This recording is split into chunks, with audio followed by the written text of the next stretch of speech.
From the first time we meet Kate, it's really like clear that there's something deeply wrong with her. You know, her introverted demeanor and the sadness in her eyes already speaks volumes. You know, she sits in the classroom with her head down, avoiding eye contact with anyone and everyone other than Max. You know, it's not just shyness, it's manifestation of something much more serious. While others at Blackwell seem carefree and self-absorbed, you know, Kate is already a victim of silent suffering. You know, her character is introduced in a way that reflects her deep isolation, setting the stage for the traumatic events that's going to follow throughout the game. The infamous viral video serves as the catalyst for Kate's despair. You know, the video, which depicts Kate like behaving like a party wild animal, you know, it spread like a wildfire across campus.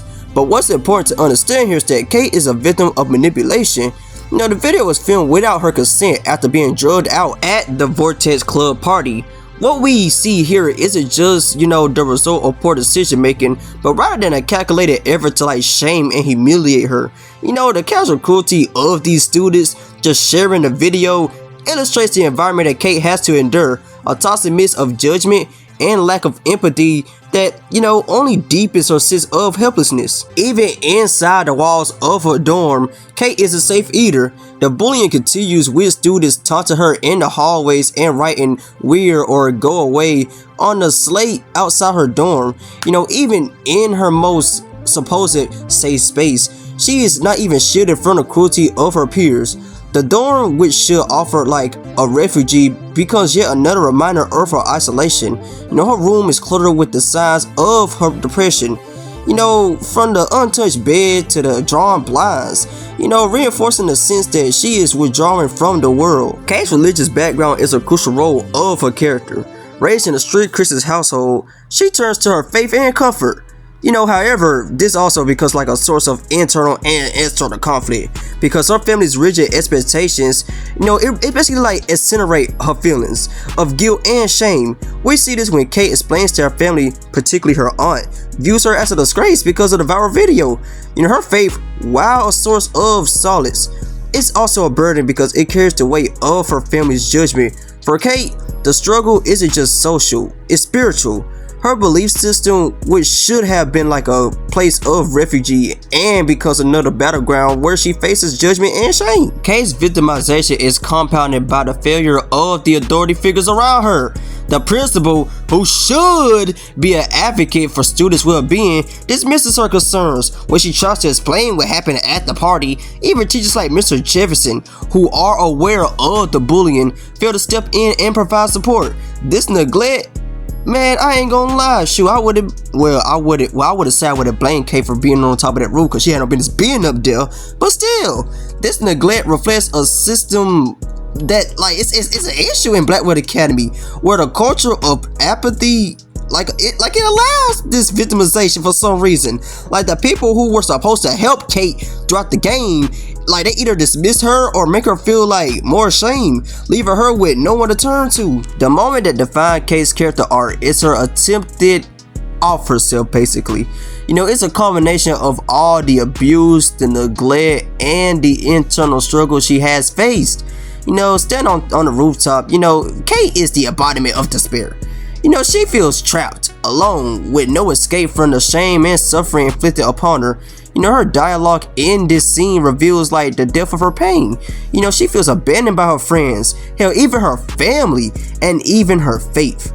You know, it's a harrowing depiction of the impact that relentless bullying and isolation can have in person. Like, all I'm saying is, leave people alone, please. Because bullying and isolation, like, it can like have like an effect on person's mental health for real. Like, please leave people alone, that's all I'm saying. Depending on your choice, I'm not gonna lie, my first playthrough, she jumped off the roof and it was over for her. But thanks to YouTube, I managed to, you know, save her the second time. But depending on your choice on what happened, if Kate survived on the rooftop, you know, her journey is far from over. You know, although Max like may have saved her life, the scars still remain. You know, the aftermath reveals like a broader indifference at Blackwell, where some students continue to mark her for some reason. I don't I don't know what's up with these students. I don't know if they're miserable. I don't know if their daddy and mama wasn't hugging them enough when they was a kid. I don't know. But they dismiss our struggle still. Some of them, not all of them. You know, Kate's family is still conflicted in their response.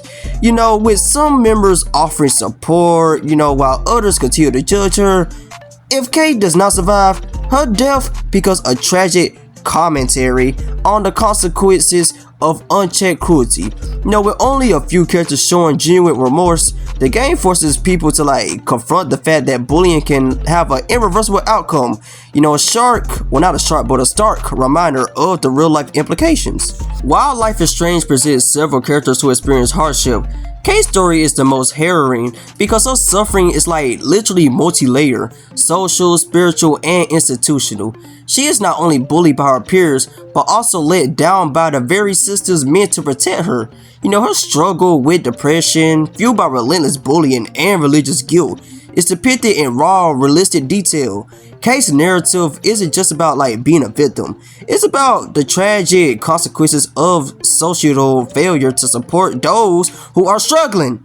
She is the face of the voiceless victims of bullying, not just in the game, but in real life too, reminding us, you know, the importance of empathy and action. Kate's Marsh story is a powerful reminder of how words and actions can deeply affect others.